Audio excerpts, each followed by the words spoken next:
Hello, good evening. Hopefully we are live. Everything is going well. I'm just checking on Facebook and that there YouTube, see if we've got everything. Have we got sound? We have got sound. Everything is looking good.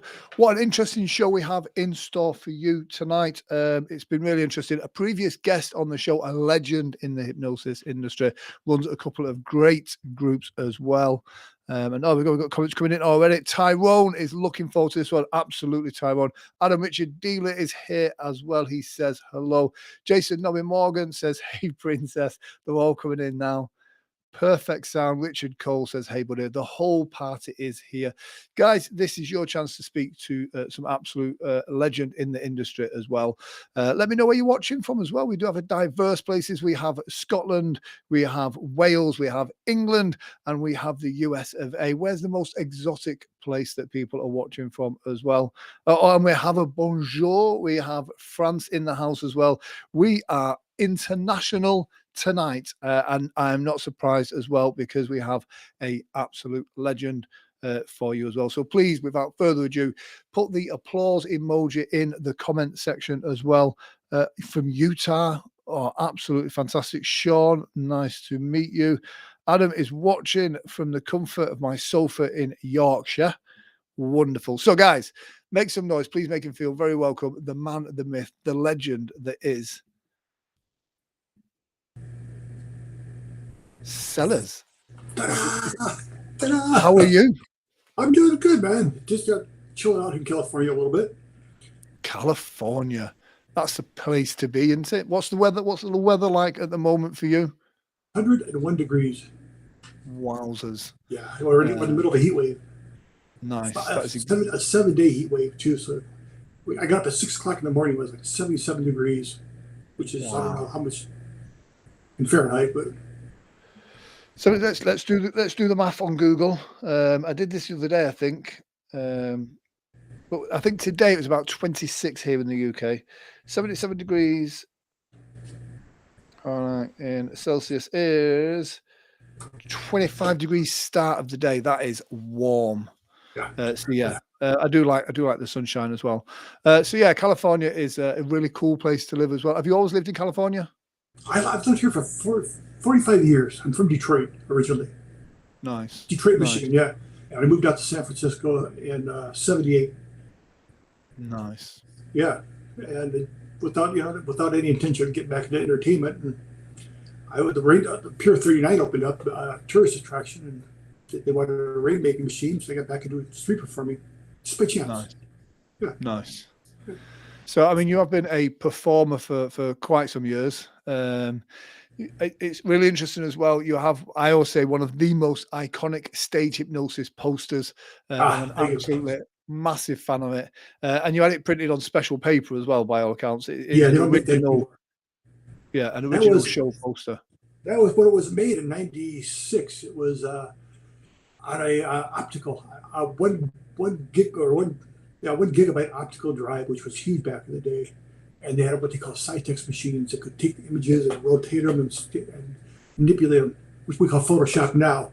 But back in the day, it was state of the art. And that was $10,000 for 1,000 posters.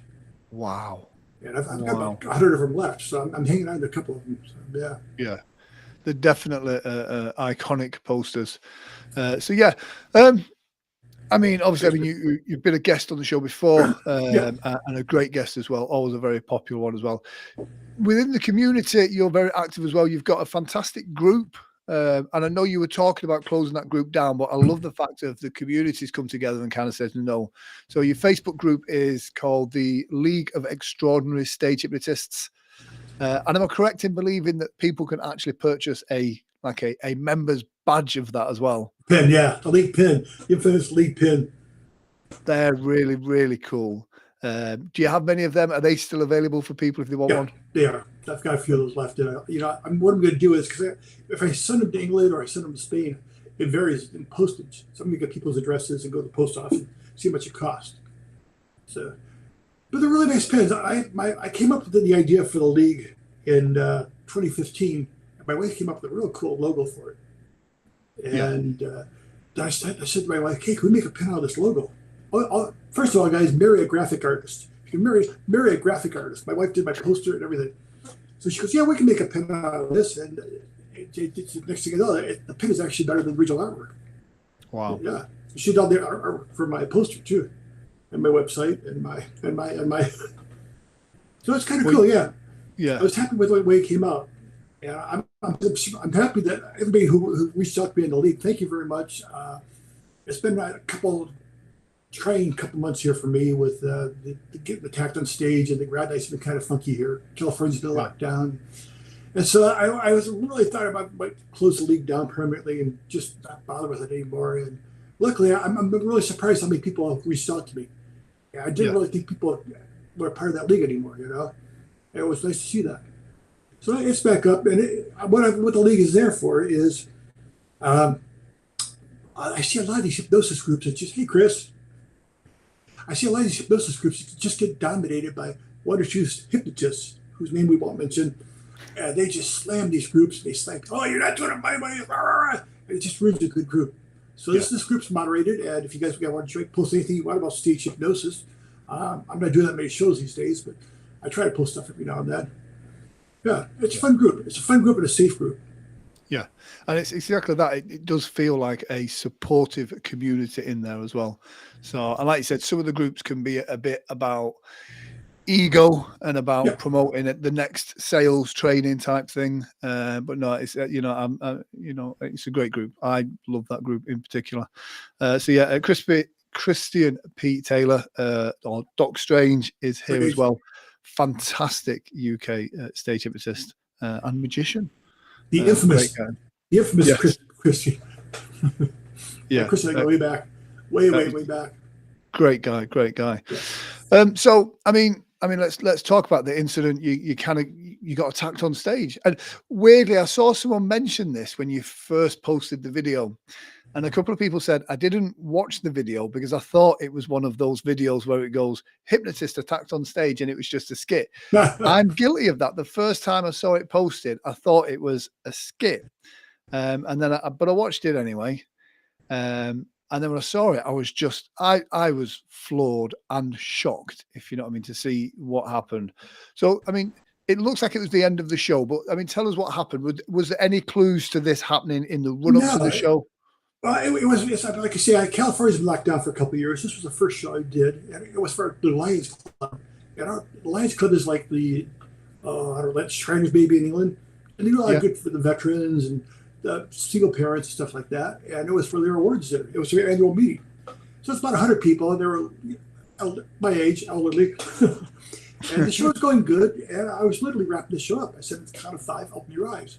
I was caught 1, 2, 3. I got to 4. The guy comes up on stage. Yeah. And I'm like, whoa. Is he drunk? I didn't quite know. And once I realized he was on stage, and it was just my instinct kicked in. When you see it, I didn't think about anything. Yeah. He grabbed my arm, and I knew he wasn't going to hit me. I didn't get that sense like, oh, he's going to punch me out in a second. He was just trying to prevent me from getting people on stage. But on the other hand, he wouldn't let go of my arm. And like a lot of people on stage, a lot of people in the audience thought it was part of the routine. They thought he was part of my act. Until my wife had this. My wife says, "Get your hands off him this very minute." Yeah, thanks, Pauline. It should be put on a T-shirt, that. Yeah, and when she said that, people in the audience ran on stage because they realized it wasn't part of the act.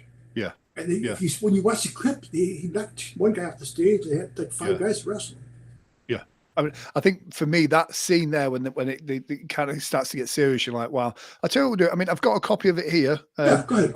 I'll play it. It's a couple of minutes. But guys, I mean, let us know what you'd have done in this situation as well. Because it's one of those that until you're in it, all those textbook trainings, all that classroom stuff does not prepare you for when something like this happens. Oh. I've seen that video also. Yeah. And copy. Let me just 1 second. Sure. Through the power of it, might because it's an unlisted video. Let me just try this. I can change it real quick if you want. It's unlisted, but if you know, yeah.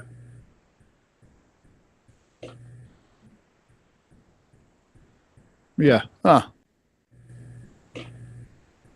me fix it real quick. If you can, that'd be ace. Okay. Hang on 1 second, we're back. Got to see YouTube. Here we go. Yeah. We're back, guys. They're protecting that as well. Yeah, well, the reason I had it hidden is because I didn't want to embarrass the Lions Club at all, and because they're a really good organization, and I didn't want to cause a lot of here we go, public. Okay, there you go. You want to kind of do the show must go on and continue to. There we go, public. There you go. Try now. Oh, that's still not. It's still not showing on my end. Okay. Let's see here. We just real quick to that. Yeah. But yeah, you want to continue the show on. You want to make like everything is fine and going on normal. But then when stuff like this happens, it's just like now when it doesn't go to plan. When stuff like this happens, you want to make sure that everything is fine and well, especially from the audience's point of view. Alex Smith says James is a true gentleman. Kind of came and spoke to my students when I did a seminar in Vegas. We all learned tons from his wisdom. Absolutely. And if Alex says nice things about you, you know that. Oh, thank you. I sent you the public link to your Facebook email. If you want to try to log for my website again, it should be public now. Oh, yeah. If you send it to, are you going to send it on Facebook? I just did. I'll send it to whoever you want, though.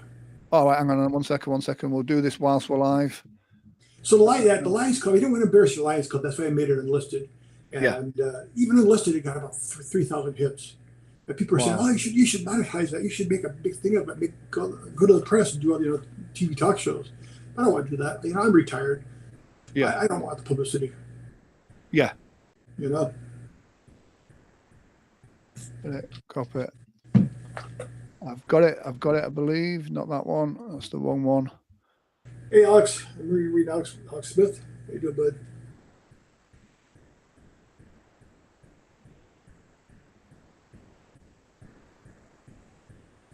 No, I don't know why it is doing that. But I'll tell you what I'll do. I'll put a link to it in the comment section. And then people can have a look at it there themselves. That's strange, isn't it?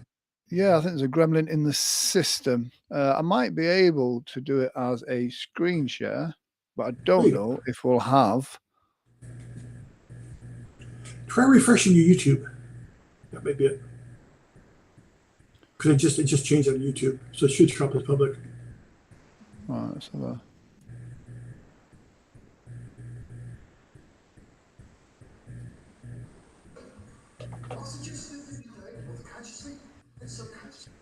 I hear it. Yeah. Let me bring it up here then. Why are you doing that? I'm starting my 43rd year in stage hypnosis, by the way. 43rd year? Yeah. I made a career in magic in my early teens and stage hypnosis and street performing. So I've been real lucky my whole life. Right, we're going to do it a different way. We're going to do it via this way. Okay. That way.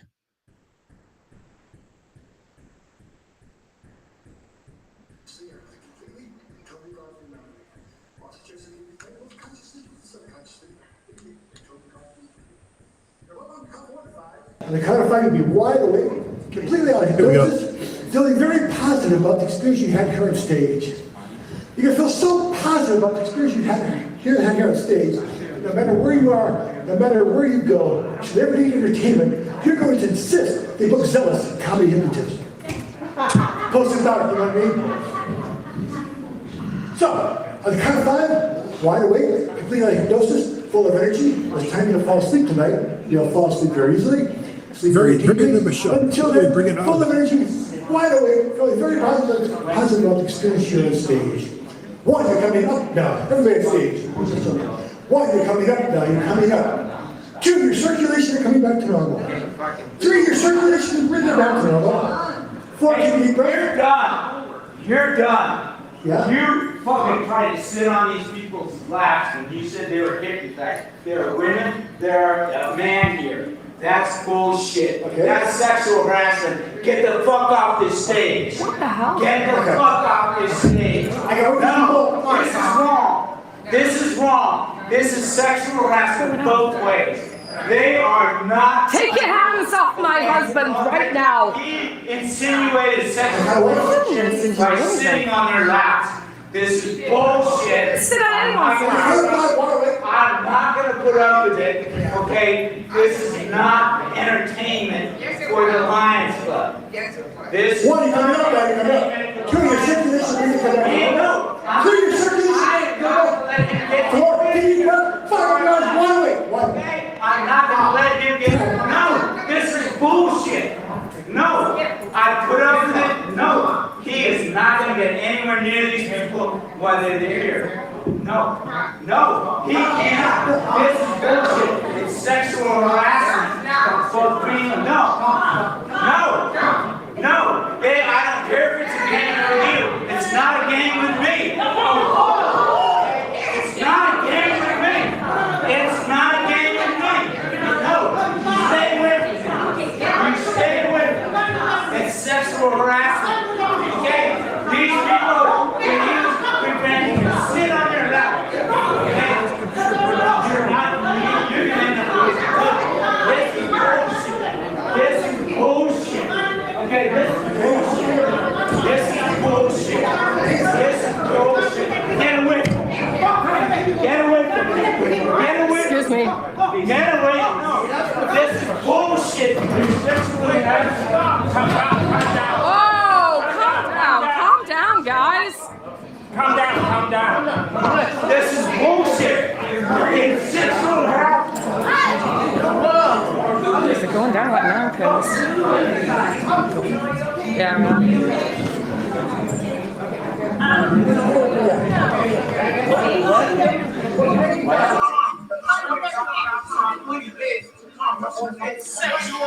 So that was Yeah, that was something. that was intense.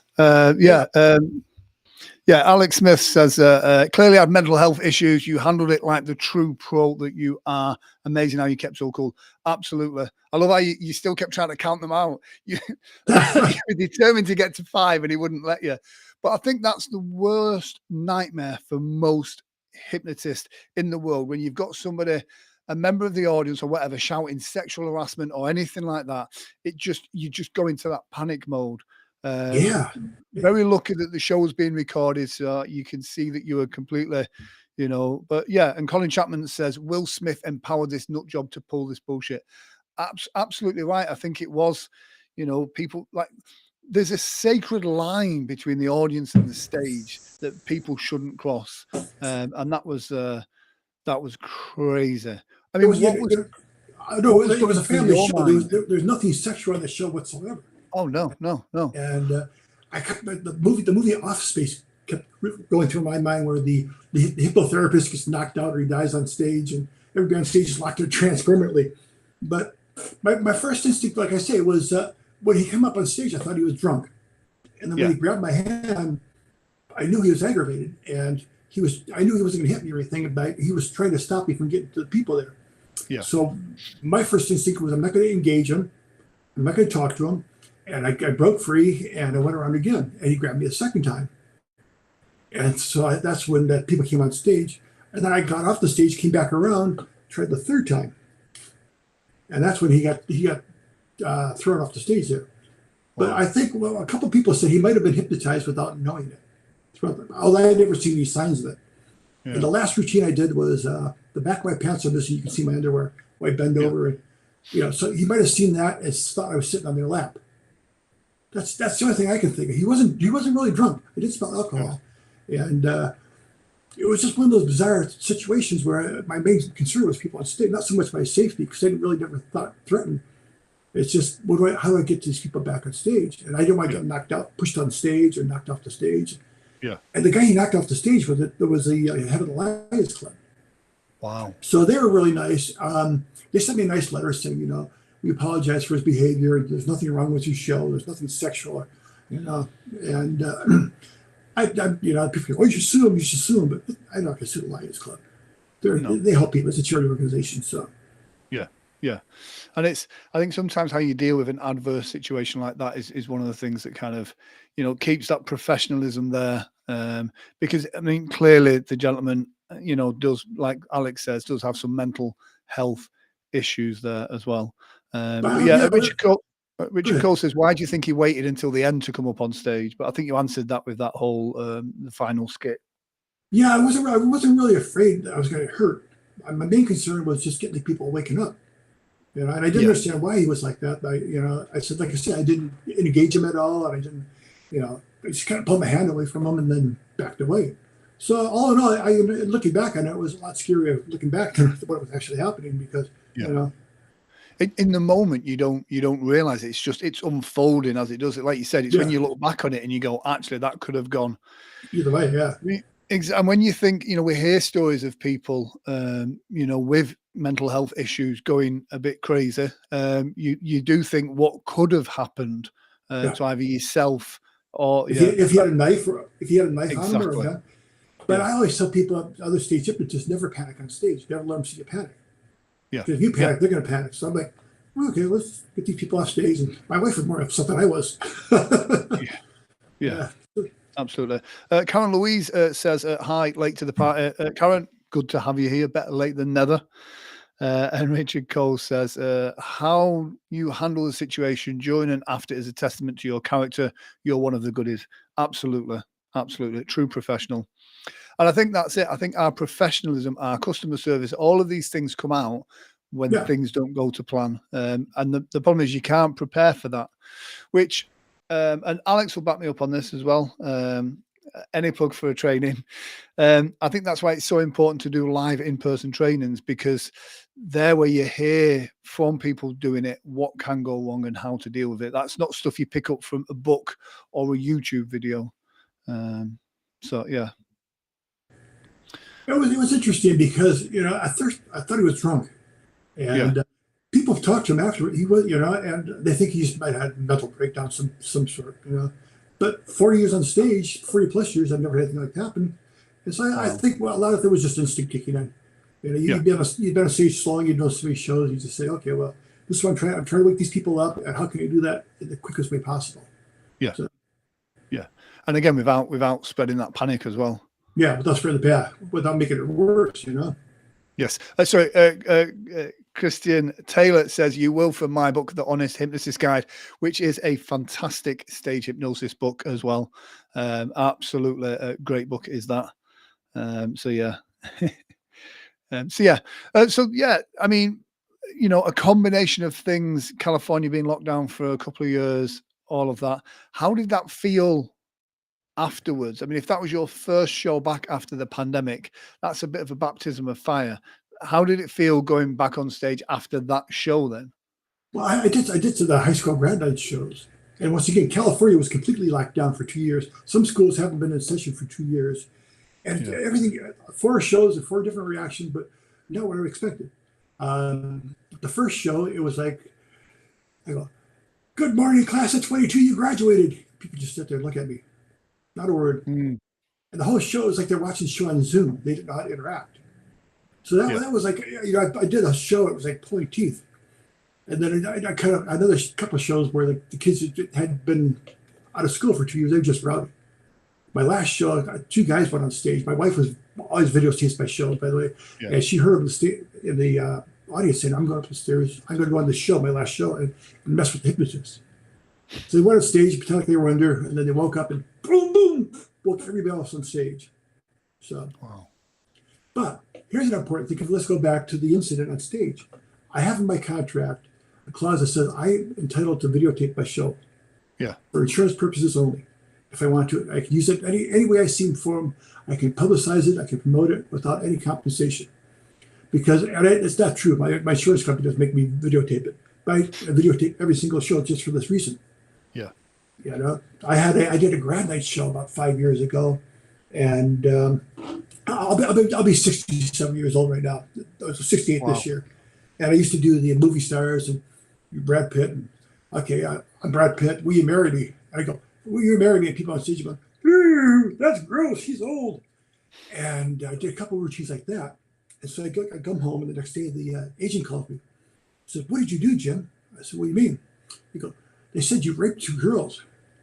On stage, you were touching them inappropriately."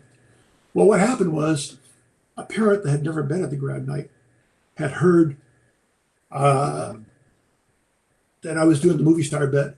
And luckily, one of the parents who were at the grad night knew this wasn't true. I mean, I came to that show, and it was at a water park, and I said, "Is it okay if they do the Chippendale dance where they take their shirt off?" So, and they just goes, "Yeah, well, they're in the bathing suit, they're at a water park." So that's the important video. If I didn't videotape my show, I would have no recourse, because the agent thought that I did molest those girls. And it was just rumors that got spread after the show. So every show is different, and after 40 years, I was going to say nothing surprises me anymore.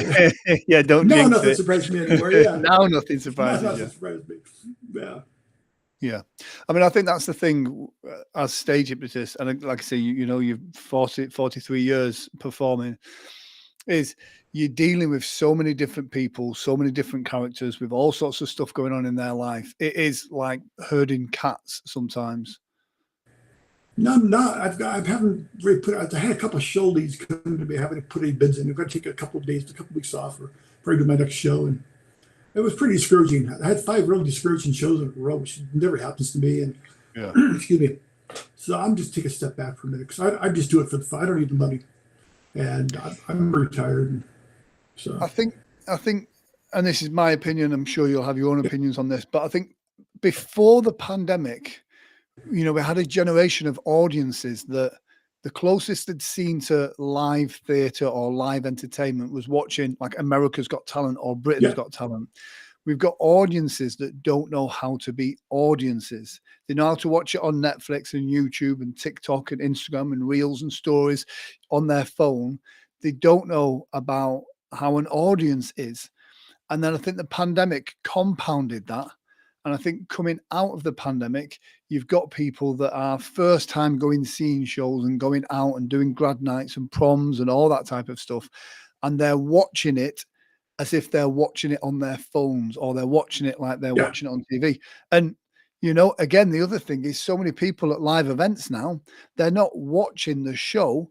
They're watching it on their phone as it's going on, as they're recording it on the show. So, yeah, it's, I mean, what are your thoughts? Do you think this is something that's going to come back, or do you think audiences are going to get less and less responsive?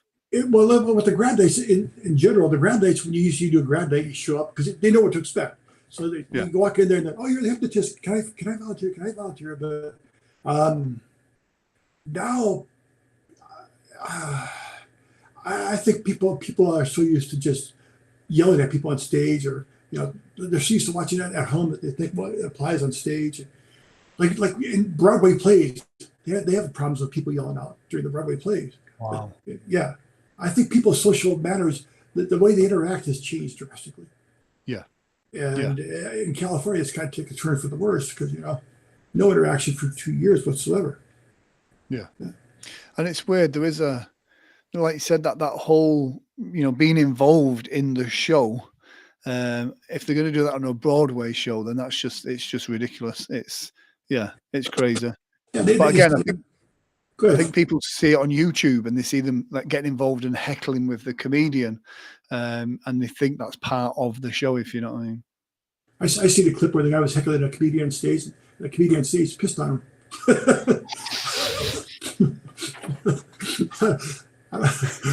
And that's how to handle that. Yeah, there you go. Yeah.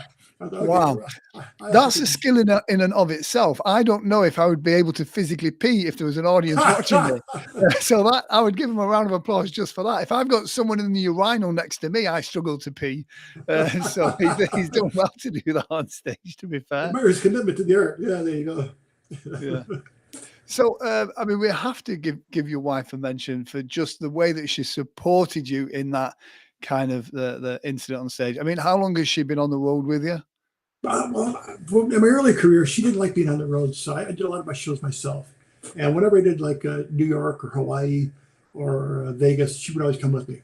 Yeah. And then whenever I do shows locally, she always came with me. She's my camera babe, and she always videotaped my shows. And if there's good-looking women on the stage, because men buy my videos primarily, she'll zoom in and she'll go, "Hey Jim, I got you the money shot." What kind of wife does that for you? You know. And she knows my show inside and out, and she can anticipate what I'm doing on stage. If you see any of my videos, she shoots all my videos, and she just has that eye that knows what to look for and when not to see what's going on stage. Brilliant. And I think it helps having a female there as well, just for the stuff like you said then about sometimes people look at hypnotists like we could be, you know, using hypnosis to get our wicked way with people. To have a female with you, it adds that air of safety as well for she's always with me when I do shows. But in the early days, way back in 1999, when I was shooting with digital video, I had one of the first digital video cameras out there, and they have 45-minute tapes. And I would do an hour show. Well, they're 30-minute tapes. The first ones were only 30-minute tapes. I would do an hour show. So I'd always have to stop. And she'd always have to stop recording and take the tape out and put another one in. And every time she'd do the show, she'd go, "Don't embarrass me on stage." And she kept her mouth shut. I wouldn't have done anything.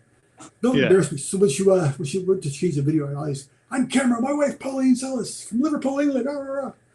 So it's been fun, you know. Nice. Yeah, you should come over to Liverpool again. I have a question, Grant, for your guest. Some people think stage hypnotists have some magical powers. If for one day, what would be your special power? Oh, great question. What would be your special power if you had a special power? Well, that's a good question. Invisibility. Yeah. Flying, maybe. Nice. That'd be pretty cool. Yeah. Yeah. That's a great question, that, Tyrone. So yeah, show-wise, you say you're not doing as many shows now as what you used to do. What's your thinking behind that process? I've been doing it for 44 years. Way back in 2007, when my wife got sick, and we lost. You guys don't know this or not, but we lost our house, and I had to dismantle my whole office, and I couldn't do shows for like 4 or 5 years. And all the stuff that I had built up for all these years, my office, my marketing campaign, went south for 5 years. And when I got back into it right around 2015, my heart wasn't into it. It's been there, done that, and the money's good, so I'll still do shows. But I'm not doing the conventions like I used to. Or I used to do the fair conventions where you set up booths and market yourself in the colleges, and it's like, well, you know, I can't say no. I'm $1,500 for grad dates plus. You can't say no that kind of money, but it's just. I don't need aggravation, to be honest with you. I'm getting cranky in my old age. I'm too comfortable. I'm an introvert to begin with. I'm very much an introvert, but I play an extrovert on stage. Yes. I'm the type of person that, you know, I can sit at home for a year and watch entertain myself on the computer, on TV, or, you know, me and my wife will just talk. And I've never met anybody in my whole life. It doesn't bother me. So that's brilliant. Yeah. Yeah. Interesting point that you say about being an introvert that plays an extrovert on stage. And I think it's quite interesting to know, you know, where a lot of stage hypnotists are. Because I know I get that out of my system when I'm on stage. Before I'm on stage, I do like to kind of, I am an introvert to some extent. And I think going on stage is my way of getting that out of my system. And that's where my energy comes from. So yeah, it'd be interesting to. I mean, obviously, we know there's some people that have some great egos in this industry, which I think helps them. You know, I think it's different ways that different people handle that energy of the stage. I tell my wife I've got entertainer. Part of my language, like entertainers blue balls. I've done 4 shows, but I've never had that really satisfaction of that great show where they're applauding, the whole show's going good. You know what I mean? I've done like 4 shows, and for one reason or another, they were good or okay, but I just need that adoration from the crowd, that rush from the crowd. I haven't got that yet. So. Yeah. It's, you know, I openly talk about this now. When the pandemic hit, you know, it hit my mental health terribly just because, and it's so shallow. But when you're used to being on stage and getting that round of applause, and then suddenly it's taken away from you, you know, it changed something in me. It was quite a difficult time for me. So I don't know what that says about my character. I'm sure it's. Yeah, I miss being on stage. I said, I do like 10 shows a year, but I miss doing those shows. You know, you miss the applause. You know. Yeah. Oh, we should get him back. I think he's just. Szeles, if you just refresh your internet, you should come back to us. You're definitely there somewhere. Make sure it's not just me that's lost him. We've not had a technical issue for a while. I'll just check it's on there. So guys, yeah, how great is Sellers as well? And yeah, it looks like we're doing a fine trade in books in the comment section as well. Turn to booze big time. I missed it so bad. Yeah, and do you know what? I think that's the thing. I think when we're not doing shows, we're finding something to fill that hole inside of us. So yeah, I know you did some running as well. Which is, yeah, he's gone to Skin. He has.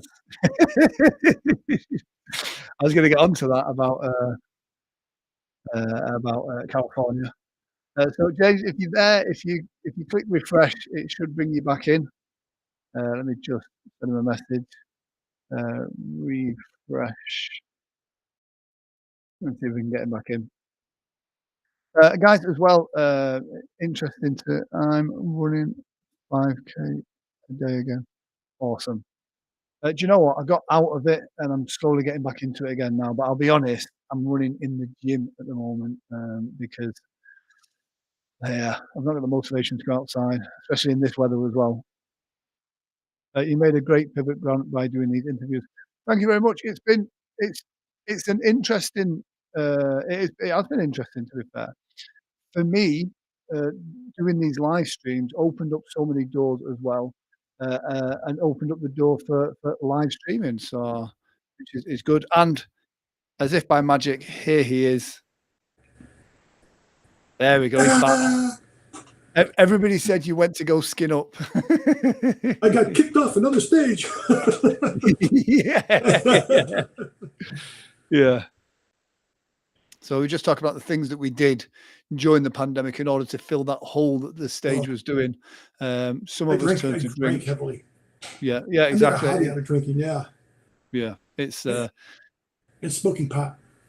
Yeah, yeah, yeah. So I mean, pot's legal in California, I believe. Is that right? Oh yeah, completely legal. Yeah, it's. I see some of your posts on Facebook, and it does look like you're having some good fun sometimes.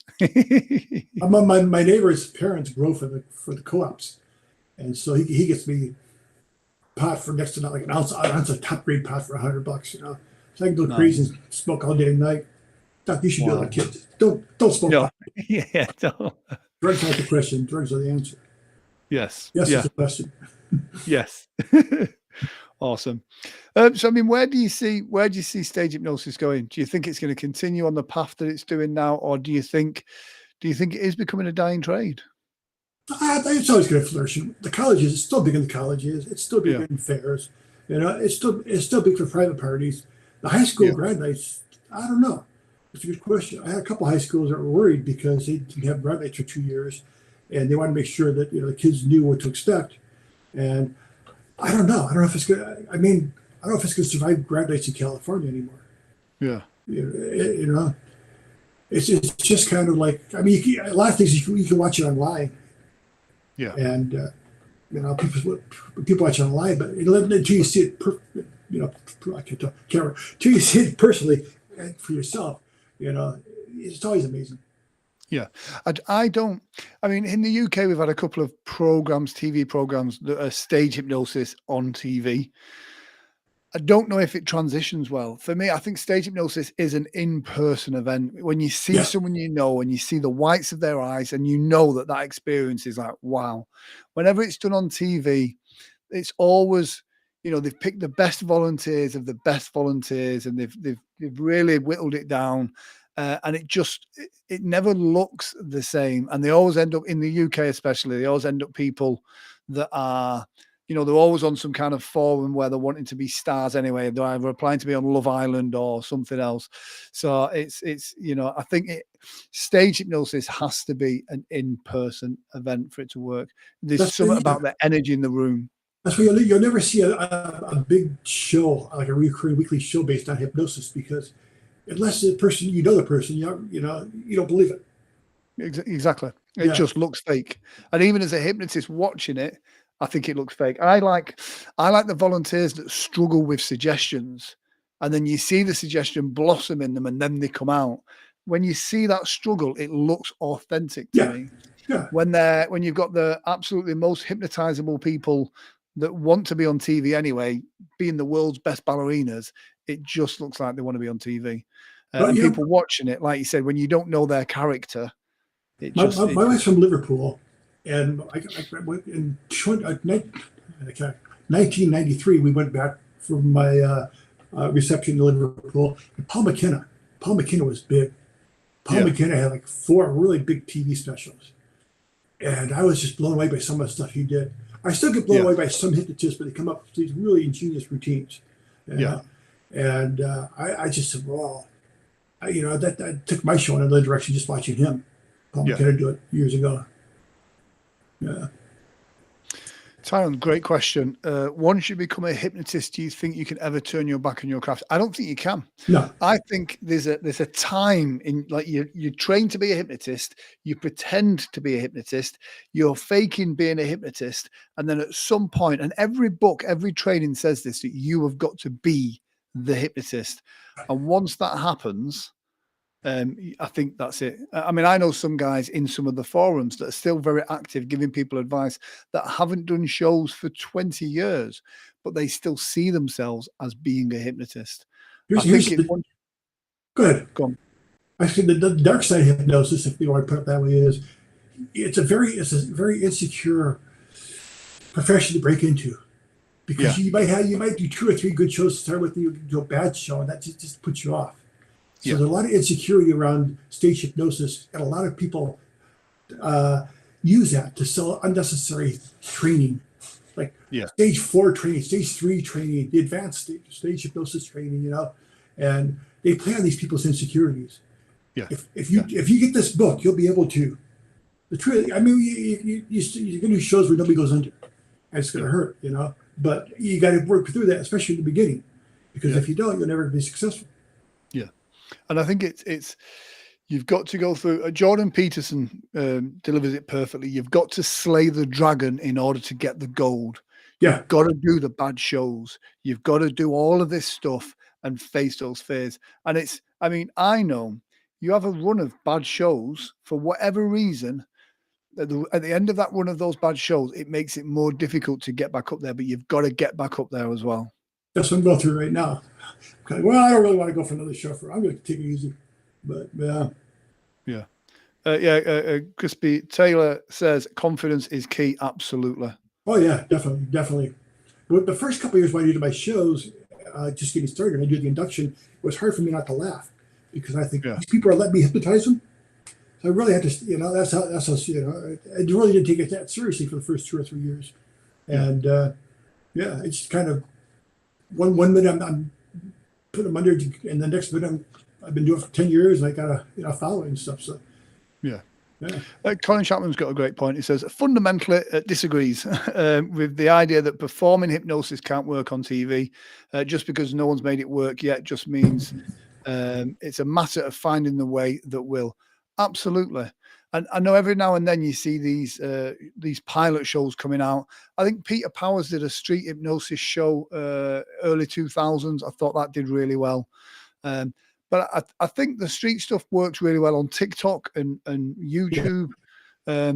It's like Colin says, it's finding a way that it works. All I know is this: even if the show is naff, when they put a new stage hypnosis show or entertainment hypnosis show or any type of hypnosis on TV, my phone and email goes off the hook. Yeah, it's good for us. Yeah, exactly. Well, I did a 9-day fair. I did 3 shows a day for 9 days, and people said, "Oh, people that watched it, because they have to even go on stage and go, oh, you hired these people, you hired these actors. This isn't real." And then they're sitting there watching it. It's like, well, no, I did 21 shows in 9 days. I'm not going to hire a small army to go on stage. But until they see somebody they know go under, people are skeptical. Then once they see people go under, it's like, whoa, So bookings go through the roof. Exactly. Yeah. And that's the thing. Like, I mean, a lot of people say there's too many stage hypnotists at the moment, but I think there actually does need to be more, because more people need to know about stage hypnosis, or, at least an okay to good show of stage hypnosis for them to see it as a viable option for entertainment. Think how many singers there are out there. Not every singer's going to be, Billie Eilish. But there's enough work for all of them, no matter where they are on their levels as such. But Tom Silva, American hypnotist, Tom Silva did a street hypnosis show on TV. It was on TV Guide channel. He did that for about a year, and it never really took off. It was good. It was interesting, but once again, if you don't know the people on stage, you know. Yeah. But one day somebody will master it. Yeah, absolutely. Yeah, and anyone performing hypnosis on TV does us all good. Absolutely, very true. We've just got to let people know about what it is that we do and let them know that it's a viable choice for entertainment. So I've got a quick link to your website. Let me just pop it up here like that. That should put a link to your website in the comment section. Anyone that has not clicked on it should go click on it now and find out some more information about you as well. What else have we got in here? We've got some interesting stuff. What is this next link? This link here is a link to the YouTube channel where we have over 100 expert stage hypnotists talking about their stuff there as well. Tyrone says, I think being a hypnotist is the most addictive thing I've ever done. What do you guys think? Absolutely. Oh, yeah, definitely. And it spills into all areas of your life. You know, what's hypnosis? It's fundamentally good communication, persuading people, influencing people with words, actions, and your energy. So I absolutely agree as well. See, that's such an incredible way to make a living because you get to travel and you get to meet people and you get piles of money and they applaud, they beg you to come back. Yeah, what more do you exactly. It beats digging holes in roads. Not there's anything wrong in digging holes in roads. Yeah. But it is a great job. And it's weird because I think a lot of people when they first come into it looking for the stardom, the legendary status, and the money. And I think it isn't a case of being the best. It isn't a case of being the fastest, the world's greatest, all that. I think a lot of the times for me, I think the secret to it is persistence. You know, keep chopping away, keep working away. And next thing you know, you're 43 years in, and you have the world's greatest stage hypnosis poster. There you go. Yeah, I think so too. It's such an addicting way to make a living. That's the best way I can describe it. Because I don't know. It's just people look at you differently. For example, I also use hypnosis almost every day in the morning. Sometimes I'll do a little self hypnosis in the morning, or sometimes at night. You know, so I go into really, really deep. So it's always played an important part. Yeah. Chris says, I've done that and I'm nowhere. You're not nowhere, but far from it. Again, very much a legend in the stage hypnosis industry and author, and generally nice guy. Well, I've been fortunate to make a living off of it, and I've always tried to help people. I had the HypnoStage magazine for many, many years on my first website. And that was around for 10 years, but other hypnotists would talk at a farm and tell stories, experiences. And then the League of Extraordinary Stage Hypnotists. That group, I'm not trying to sell you anything. I have no agenda. I'm not saying take my training. I'm saying here's a site, post whatever you want, and nobody's going to bug you. Yeah. And nobody's going to criticize you for that. So it's all about, I made my living. I'm trying to make hypnosis easier for the person next to me. Yeah. Yeah. And that's it. As a collective, I know Paul Ramsey, who was on the show a couple of weeks ago, he has a mastermind group. And again, there's no selling there. There's no upsell. There's no join this thing. It's about, you know what, rather than us all working individually to try and create the next new routine, why don't we talk about the challenges we're having and work together, if you know what I mean? So if anyone's not, doesn't know about that, then find out about it. It's a Zoom once a month, which is interesting to have people making stuff better. Richard Cole says, thanks, James. See you in Vegas. Hey, Richard, got a poster for you, buddy. Yay. Do you feel, even if you're not performing yourself, you must watch other hypnotists as a quick fix?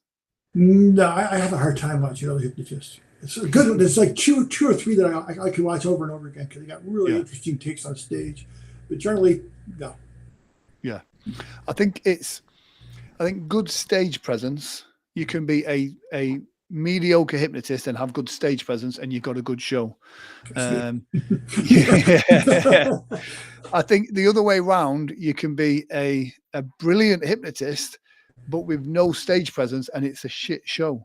And a lot of people focus on the hypnosis rather than the stage presence. There's hypnotists whose personality on stage is just so fun to watch. that you can watch them over and over and over and over again. And Anthony Cools, for me, comes to mind. Anthony Cools of Vegas just did a very hardcore adult show. They closed the showroom down now, but I'd go to Vegas once a year, and I'd see him every time I could.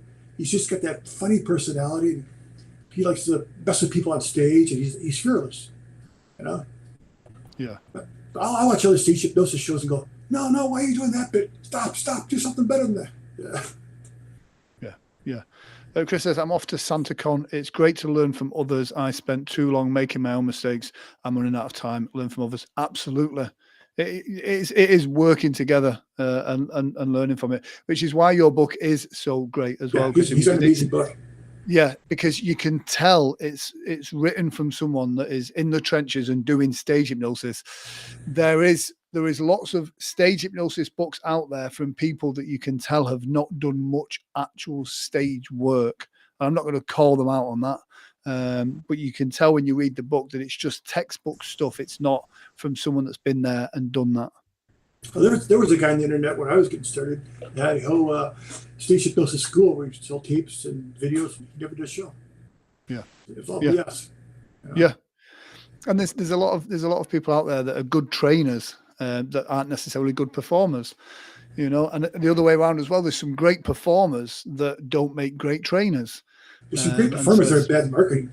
If you don't know how to market your show, that's where you're going to die, because you basically get into a business where you're self-employed. If you can't handle being self-employed, then don't get into entertainment. Because you really have to hustle. Absolutely. I would treat, especially in the early days, I would spend 8 hours a day just marketing, calling people, creating stuff, and the website. The website came out. You know, that website's been up since like the late '80s. And I would spend 8 hours a day just updating links and contacting people. You know, so it's a full time for every hour on stage I do. I would probably put in about 20 to 30 hours of work behind the scenes getting that show. Yeah, absolutely. And people don't see that. They just they think you rock up and just you know, it all happens dead easy. And then thank you, Tyrone. Grant's got a lot of good interviews up here. There's also when you talk about ego, you have to have a pretty strong ego to get the stage hypnosis, because you're going to feel depth rejection, but you can't let your ego get too out of hand, because a lot of times you'll have a couple years of success and they'll think they're God's gift to entertainment. You know what I mean? Well, I'm doing, look at all these shows I'm doing. Well, great. You know, everybody else is doing the same shows. You know, it's just you're new to it. It's one of the things that I found over the years, and the pandemic has changed this. Here in the UK, I built up relationships with the events managers and bookers at my venues, my corporates over the years, and that was my stream of shows. Yeah. When the pandemic happened, a lot of those people left the hospitality industry, went to go sell insurance, you know, working from home, and then all of a sudden, the people that have taken over their roles don't have any hospitality experience, have no clue about running venues, have no clue about marketing shows, and have no clue about entertainment. So all of a sudden, this years of building up those relationships and those venues, and all of a sudden you're starting from scratch again. So it's been interesting. I had like 25 plus years building up my shows back in 2007. You know, and I didn't need to advertise. I mean, I had so many references from people, and the website was so big that I never really needed to advertise. And then when we came off the road for 5 years, of course, they wouldn't follow other people. And you know, by the time I got back on the road, it was like, well, sorry, but you know, it's like starting over again for me. Yeah. So it's been interesting for me. Yeah, I think sometimes it's the energy it takes to stay busy. Yeah. And it's do you want to be busy? and that's the thing. Sometimes you can be a busy fool when it comes to performing, and it's about finding the right shows that you're comfortable doing. So yeah, absolutely. Really good. Yeah, it's been an absolute honor and a real pleasure to have you on. Let me just pop your Let me just pop your link on there as well. In fact, before we do, let me just do a quick plug for my Amazon Live. Guys, if you enjoy this live stream, one of the things I've been doing as well is I've been streaming on Amazon Live as well, talk about the live streaming tech. So if you want to go over there and give me a follow, that would be awesome. I don't get anything. I don't get any data. It builds my numbers up on there as well. But most importantly, make sure you check out this website. Get yourself a League of Extraordinary Stage Hypnotists pin ordered. And join the league. Tell them to join the league also. Join the league. Absolutely. On Facebook. Yeah, absolutely. Go join the league. Go join the group. Get involved in the group. Share your knowledge as well. Guys, please give us a massive, lots of applause emojis in the comment section as well, and let me know who you want to have as guests on here as well. And if you have an interesting story that you believe there is some value for people within the stage hypnosis industry, drop me a message and we'll get you on as well. I think tonight's show has been really interesting to talk about what happens when those challenges happen on stage, and to kind of see how a legend in the industry handled it like a legend would handle it. So guys, please show lots of love in the comment section, and I will see you same time next week. Take care. God bless.